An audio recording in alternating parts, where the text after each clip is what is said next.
আজ রবিবার সংসদে 2026-27 অর্থবছরের কেন্দ্রীয় বাজেট পেশ করলেন অর্থমন্ত্রী নির্মলা সীতারমণ। এর মাধ্যমে টানা নবমবার বাজেট বক্তৃতা করে নির্মলা সীতারমণ নতুন নজির গড়লেন। প্রধানমন্ত্রী নরেন্দ্র মোদীর তৃতীয় মেয়াদে এটি তার সরকারের তৃতীয় পূর্ণাঙ্গ বাজেট হিসেবেও বিশেষ গুরুত্ব বহন করছে। এবারে বাজেট ঘিরে বিশেষ করে ভোটমুখী রাজ্য বাংলা এবং আসামে ছিল বড় প্রত্যাশা। বহু মানুষ মনে করেছিলেন এই দুই রাজ্যের জন্য বড় কোনো প্রকল্প বা আর্থিক বরাদ্দের ঘোষণা হতে পারে, কিন্তু বাজেট বক্তব্যের পর অনেক মহলে হতাশার সুর শোনা যাচ্ছে। আসামের তেজপুরের মানসিক হাসপাতাল আধুনিকীকরণের ঘোষণা ছাড়া উল্লেখযোগ্য কোনো প্রকল্পের কথা শোনা যায়নি বলে দাবি উঠছে। এবারে কেন্দ্রীয় বাজেট 2026-এ কি রয়েছে একবার সেই হাইলাইটসগুলো আমরা শুনে নেব। 1 এপ্রিল থেকে চালু হতে চলেছে নতুন আয়কর আইন। বাজেট পেশের সময় জানিয়ে দিলেন কেন্দ্রীয় অর্থমন্ত্রী নির্মলা সীতারমণ। জানালেন, নতুন আয়কর আইনে 31 জুলাই পর্যন্ত আয়কর রিটার্ন দাখিল করা যাবে, যা থেকে দিতে হবে অতিরিক্ত 10% জরিমানা। আয়কর পরিকাঠামোর মধ্যে দেখা যাচ্ছে 0 থেকে 4 লক্ষ টাকা পর্যন্ত আয়ে কোনো আয়কর লাগবে না। 4 লক্ষ টাকা থেকে 8 লক্ষ টাকা আয়ে 5% আয়কর বসবে। 8 লক্ষ টাকা থেকে 12 লক্ষ টাকা পর্যন্ত আয়ে 10% আয়কর বসবে। 12 থেকে 16 লক্ষ টাকা পর্যন্ত আয়ে 15% আয়কর বসবে। 16 থেকে 20 লক্ষ টাকা পর্যন্ত আয়ে 20% আয়কর বসবে। 20 থেকে 24 লক্ষ টাকা পর্যন্ত আয়ে 25% আয়কর বসবে। 24 লক্ষ টাকার উপরের আয়ে 30% আয়কর বসবে। 2026-27 অর্থ বছরে মূলধনী ব্যয় ক্যাপেক্স বাড়িয়ে 12.2 লক্ষ কোটি টাকা বরাদ্দ করা হয়েছে বলে জানালেন কেন্দ্রীয় অর্থমন্ত্রী নির্মলা সীতারমণ। দেশের পরিকাঠামো উন্নয়ন এবং দীর্ঘমেয়াদী অর্থনৈতিক বৃদ্ধির হার ত্বরান্বিত করতেই এই বরাদ্দ বৃদ্ধি করা হয়েছে। বাংলার জন্য বাজেটেও বড় ঘোষণা নির্মলার।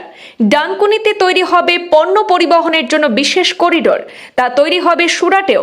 দুর্গাপুরে শিল্প করিডোর গড়ে তোলার প্রস্তাবের কথা ঘোষণা করলেন কেন্দ্রীয় অর্থমন্ত্রী Nirmala Sitharaman. High speed rail corridor তৈরির ঘোষণা হলো কেন্দ্রীয় বাজেটে। দেশে এরকম 7টি হাই স্পিড রেল করিডোর তৈরি হবে বলে জানালেন কেন্দ্রীয় অর্থমন্ত্রী। মুম্বাই পুনে, পুনে হায়দ্রাবাদ, হায়দ্রাবাদ বেঙ্গালুরু, হায়দ্রাবাদ চেন্নাই, চেন্নাই বেঙ্গালুরু, দিল্লি বারাণসী এবং বারাণসী শিলিগুড়ির মধ্যে এই করিডোরগুলি তৈরি হবে। আগামী 5 বছরে 20টি নতুন জাতীয় জলপথ চালু করার পরিকল্পনা সরকারের। জলপথের ক্ষেত্রে প্রশিক্ষণ প্রতিষ্ঠান তৈরি করা হবে। আভ্যন্তরীণ জলপথের জন্য জাহাজ মেরামতের বাস্তুতন্ত্র বারাণসী এবং পাটনায় তৈরি হবে। আগামী অর্থবর্ষে রাজস্ব ঘাটতির পরিমাণ কমিয়ে আনার পরিকল্পনা নিয়েছেন বলে জানিয়েছেন কেন্দ্রীয় অর্থমন্ত্রী। আগামী অর্থবর্ষে এই পরিমাণ কমিয়ে 4.3% করার পরিকল্পনা নেওয়া হয়েছে। 3টি এইমস এবং 3টি all India institute of Ayurveda তৈরি হবে দেশে। সারা দেশে 16,000 নতুন সেকেন্ডারি স্কুল তৈরি হবে। প্রতি জেলায় তৈরি হবে একটি করে মহিলাদের হোস্টেল। 10 বছরে প্রায় 25 কোটি মানুষ বহুমাত্রিক দারিদ্র্য থেকে বেরিয়ে এসেছেন, জানিয়েছেন অর্থমন্ত্রী। সারা দেশে 5টি বিশ্ববিদ্যালয় টাউনশিপ তৈরি হবে বলে জানালেন অর্থমন্ত্রী। এর মধ্যে থাকবে গবেষণা কেন্দ্র। 2026 সালে কেন্দ্রীয় বাজেটে আগামী দশকে ক্রীড়া ক্ষেত্রে রূপান্তরের জন্য খেলো ইন্ডিয়া প্রকল্প চালু করার প্রস্তাব করা হয়েছে। মহিলা উদ্যোক্তাদের সহায়তা করার জন্য প্রকল্প চালু করা হবে। ব্যয় হবে 9,000 কোটি টাকা। লাখপতি দিদি কর্মসূচির সাফল্যের পর সরকার এবার মহিলাদের ঋণ নির্ভর জীবিকা থেকে উদ্যোক্তা হিসেবে পরিচিতি দিতে এই সিদ্ধান্ত নিয়েছে বলেও জানিয়েছেন নির্মলা। গ্রামের দিকে পশুপালনে আরও গুরুত্ব দেওয়া হবে, সেজন্য সরকার ভর্তুকি দেবে যাতে পশুপালন ও পোল্ট্রি থেকে বেশি উৎপাদন হয়। সেজন্য বিশেষ সেক্টরাল তৈরি করা হবে, জানিয়েছেন নির্মলা। বাংলা সহ পূর্ব ভারতের 5টি রাজ্যে 5টি পর্যটন কেন্দ্র তৈরির ঘোষণা করেছেন কেন্দ্রীয় অর্থমন্ত্রী নির্মলা সীতারমণ। 4,000টি ইলেকট্রিক বাসের প্রস্তাব দিয়েছেন অর্থমন্ত্রী।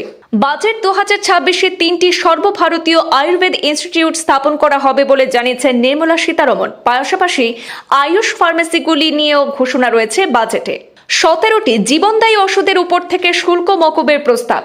17টি জীবনদায়ী ড্রাগের উপর কোনো আমদানি শুল্ক আরোপ করা হবে না, বাজেটে ঘোষণা কেন্দ্রীয় অর্থমন্ত্রী নির্মলা সীতারমণের। ফলে ক্যান্সার, ব্লাড সুগার সহ বিভিন্ন রোগের চিকিৎসায় ব্যবহৃত ওষুধগুলির দাম কমবে বলে প্রত্যাশা। আরও 7টি বিরল রোগকে শুল্ক মুক্তির আওতায় আনা হবে।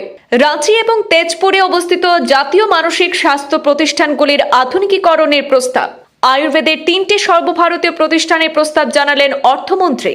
প্রতি রাজ্যে 5টি জায়গায় মেডিকেল ট্যুরিজম হাব হবে বললেন অর্থমন্ত্রী। সেমিকন্ডাক্টর সেক্টরকে এগিয়ে নিয়ে যেতে 40,000 কোটি বরাদ্দ জানালেন অর্থমন্ত্রী। বায়োফার্মা সেক্টরে বরাদ্দ 10,000 কোটি টাকা। ভারতের বায়োফার্মা সেক্টরে পরবর্তী 5 বছরের জন্য 10,000 কোটি টাকা বরাদ্দ করার কথা ঘোষণা করলেন কেন্দ্রীয় অর্থমন্ত্রী।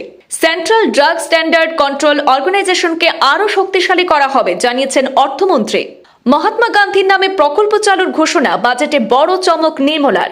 খাদি বস্ত্রের ব্যবসা বৃদ্ধির জন্য মহাত্মা গান্ধীর নামে প্রকল্প চালু করার ঘোষণা নির্মলা সীতারমণের। এর নাম হবে মহাত্মা গান্ধী গ্রাম স্বরাজ প্রকল্প। খাদি শিল্পের উন্নয়নের জন্য এই সিদ্ধান্ত। উত্তর পূর্বে 6টি রাজ্যে বৌদ্ধিক সার্কিট নির্মাণ করা হবে। তালিকায় রয়েছে অরুণাচল প্রদেশ, আসাম, মণিপুর, ত্রিপুরা, মিজোরাম এবং সিকিম।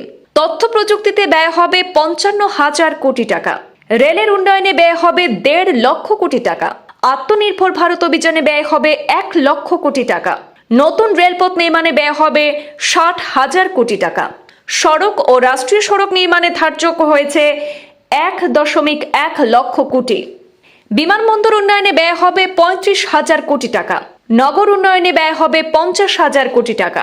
স্বচ্ছ ভারত অভিযানে ব্যয় হবে 20,000 কোটি। মেক ইন ইন্ডিয়া প্রকল্পে ব্যয় ধার্য হয়েছে 25,000 কোটি।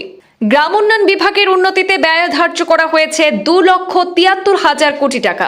গৃহ বিভাগে ব্যয় করা হবে 2,55,234 কোটি টাকা। পানীয় জল প্রকল্পে ব্যয় হবে 25,000 কোটি টাকা। বিদ্যুৎ উৎপাদন প্রকল্পে ব্যয় হবে 70,000 কোটি টাকা। সৌরশক্তির জন্য ব্যয় করা হবে 40,000 কোটি টাকা। পরিবেশ সংরক্ষণের জন্য ব্যয় হবে 18,000 কোটি টাকা। বন সংরক্ষণের জন্য ব্যয় হবে 12,000 কোটি টাকা। পর্যটন বিভাগে ব্যয় হবে 15,000 কোটি টাকা। ক্রীড়া বিভাগের উন্নয়নের জন্য ধার্য হয়েছে 12,000 কোটি টাকা। দেশীয় উৎপাদন বৃদ্ধিতে ব্যয় ধার্য হয়েছে 80,000 কোটি টাকা। ডিজিটাল পেমেন্টকে উৎসাহিত করতে ব্যয় হবে 10,000 কোটি টাকা। যুব প্রশিক্ষণ কেন্দ্রে ব্যয় হবে 6,000 কোটি টাকা। সব মিলিয়ে ঐতিহাসিক দিক থেকে বাজেট বক্তৃতা যতটা গুরুত্বপূর্ণ, আঞ্চলিক প্রত্যাশার নিরিখে ততটাই প্রশ্ন এবং আলোচনা তৈরি করেছে এবারের বাজেট।